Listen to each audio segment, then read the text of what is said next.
Dear student, आज मैं आपको नया टॉपिक स्टार्ट करा रही हूँ, डिमांड एनालिसिस, मांग विश्लेषण। मांग क्या होती है? कई बार हम समझ नहीं पाते। हम ये कहते हैं कि ये इस चीज़ की मांग है, उस चीज़ की मांग है, परंतु सामान्यतः मांग क्या होती है?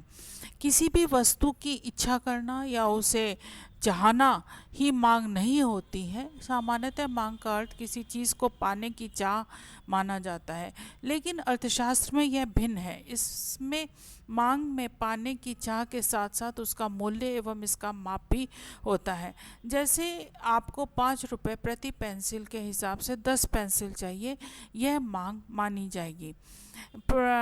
इसकी परिभाषा इस तरीके से दी जाती है। प्रोफेसर मेयर्स के अनुसार क्रेता की मांग उन सभी मात्राओं की तालिका होती है जिन्हें वह उस सामग्री के विभिन्न संभावित मूल्यों पर खरीदने के लिए तैयार रहता है। कि कई सारे मूल्य हैं। जब उत्पादक किसी भी वस्तु का उत्पादन करता है तो वो अन्य विभिन्न मूल्यों पर अपने वस्तुओं को बाज़ार में लाता है और उसे अध्ययन करता है कि किस मूल्य पर कितना उसको लाभ प्राप्त हो रहा है, उसकी कितनी मांग है। मांग के जरूरी अवयव कुछ ऐसे तत्व होते हैं जो यदि ना हो तो मांग केवल चाह बन के रह जाती है, उसे हम मांग नहीं कह सकते। अतः मांग कहलाने के लिए जिन तत्वों का होना जरूरी है वे हैं निम्न। पाने की इच्छा, सबसे पहले वांट्स है, क्योंकि जब तक वांट्स नहीं होगी, पाने की इच्छा नहीं होगी, तब तक कोई भी वस्तु मांग में परिवर्तित नहीं होगी। खरीदने की क्षमता, खरीदने की क्षमता से तात्पर्य है कि आपके पास उतना पैसा है, धन है या नहीं है। और तीसरी बात है खर्च करने की तत्परता। आपके पास पैसा भी है, आपके पास चाह भी है, परंतु आप पैसा खर्च नहीं करना चाहते हैं तो भी वो मांग में परिवर्तित नहीं होगी। निश्चित मूल्य, मूल्य निश्चित होना चाहिए जिस पर भी, जिसको चुका करके आप अपनी इच्छा को मांग में परिवर्तित कर सकें। और निश्चित समय, समय भी निश्चित होना चाहिए। जैसे मान लीजिए आपको भूख लग रही है, आपको एक समोसा खाना है, 10 रुपये भी आपके पास हैं, परंतु आप उसको खर्च करने के लिए तत्पर नहीं हैं। आप ये सोचते हैं कि मुझे कोई फ्रेंड खिला दे, कोई मुझे खिला दे तो मैं खा लूँगा। तो आप जब पैसा खर्च करने के लिए तत्पर नहीं है तो वो मांग में परिवर्तित नहीं होता। मूल्य 10 रुपये आपको भुगतान करना है और निश्चित समय होना चाहिए कि आप इस समय जा कर के उस वस्तु को क्रय कर रहे हैं। तो ये सभी चीज़ें जब सम आती हैं तभी वो मांग में परिवर्तित होती हैं।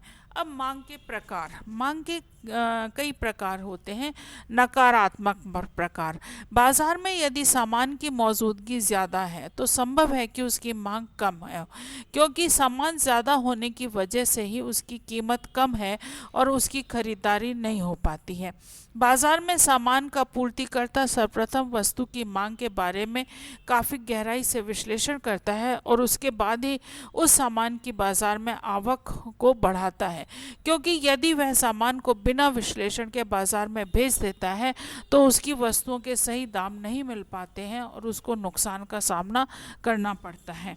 कहने का अर्थ यह है कि कई बार ऐसा देखने को मिलता है कि आप कई बार देखते होंगे कि प्याज बहुत ज़्यादा हो गई बाज़ार में और उतनी मांग ही नहीं है, लोगों को उतनी आवश्यकता नहीं है उसकी, तो वो बाज़ार में कम कीमत पर, लागत से भी कम कीमत पर माल बेचता है तो उसको नुकसान होता है। तो वो कई बार बकरियों को डाल देता है, कई बार खेत में छोड़ देता है, तो इस तरीके से वो उसको जला देता है। अभी आपने देखा होगा कि संतरे, मौसमी, गोभी इत्यादि जो भी फल सब्जी थे उन्होंने अपने जानवरों को खिला दिया, क्योंकि इतनी ज़्यादा पैदावार हो गई और उतनी मांग नहीं थी बाज़ार में। तो जब भी कोई उत्पादक किसी भी वस्तु का उत्पादन करता है तो सर्वप्रथम वो वस्तु के मांग के बारे में गहराई से विश्लेषण करता है, उसके बाद बाज़ार में बेचता है। शून्य मांग। बाजार में बहुत सारी वस्तुओं को कोई भी मांग नहीं होती, लिहाजा उन्हें शून्य मांग का सामना करना पड़ता है। हालांकि बाजार में ऐसी चीज़ों की संख्या न के बराबर होती है। गिरती हुई मांग। जब बाजार में किसी एक वस्तु की मांग में क्रमशः गिरावट दर्ज की जा रही हो तो इस तरह की मांग को गिरती हुई मांग कहते हैं। कई बार ऐसा होता है, लोग उस वस्तु को पसंद नहीं करते और जब उस वस्तु को नहीं खरीदते तो उसकी मांग क्या होती है, गिरने लगती है, तो उसे गिरती हुई मांग कहते हैं। अनियमित मांग। कभी कभी वस्तुओं की अनियमित मांग का सामना करना पड़ता है, अर्थात जैसे ही वस्तु की ज़रूरत महसूस होती है उसकी मांग बढ़ जाती है, लेकिन ऑफ सीजन में उसकी मांग नकारात्मक रूप से प्रभावित होती है और वस्तु की अनियमित मांग का सामना करना पड़ता है। तो कई बार ऐसा होता है कि बाज़ार में वस्तु की मांग अनियमित हो जाती है। जैसे मान लीजिए कि एकदम ठंड बढ़ गई और लोगों ने स्वेटर की मांग कर दी तो वो अनियमित हो गई, और जब गर्मियाँ आ जाएंगी तो ऑफ सीज़न हो जाएगी, नकारात्मक हो जाएगी। तो इस तरीके से मांग प्रभावित होती है। इसके बाद आता है मांग तालिका। मांग तालिका एक या एक से अधिक उपभोक्ताओं द्वारा निश्चित समय में किसी वस्तु के विभिन्न संभावित मूल्य पर की गई मांग की मात्रा के बारे में बताती है।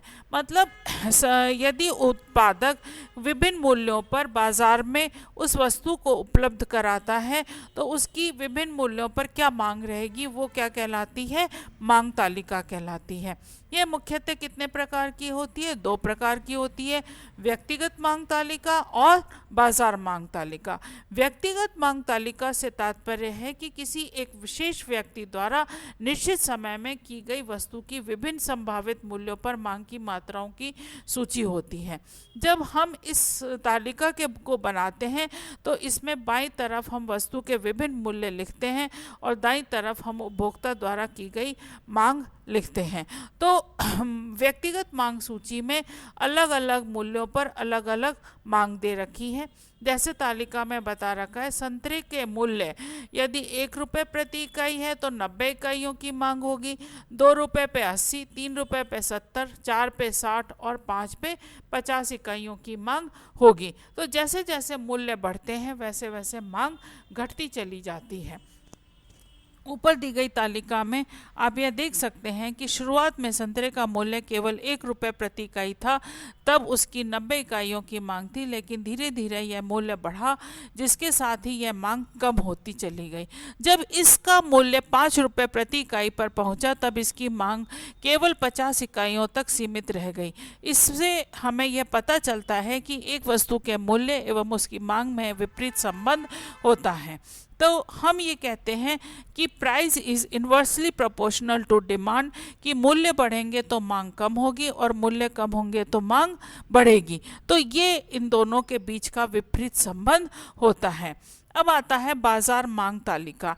एक बाजार मांग तालिका में किसी एक विशेष व्यक्ति का नहीं बल्कि एक निश्चित समय में वस्तु के विभिन्न कीमतों पर उनके सभी खरीदारों द्वारा वस्तु की मांगी गई मात्राओं के कुल योग की सूची होती है। कि एक बाज़ार में बहुत सारे क्रेता होते हैं, बहुत सारे उपभोक्ता होते हैं।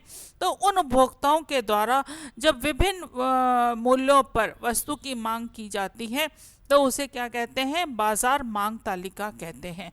मान लेते हैं कि बाजार में केवल 3 खरीदार हैं, 3 उपभोक्ता हैं, जो कि उन तीनों खरीदारों की विभिन्न संभावित मूल्यों पर मांग का योग होगा, वही बाजार की मांग होगी। ये मांग बाजार ही बाजार की मांग अनुसूची या मांग तालिका कहलाती है।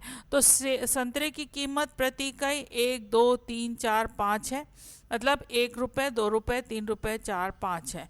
ए द्वारा खरीदी गई है 90, 80, 70, 60 और 50। बी उपभोक्ता के द्वारा 70, 60, 50, 40 और 30 है। और सी द्वारा 170, 160, 150, 140 और 130 है।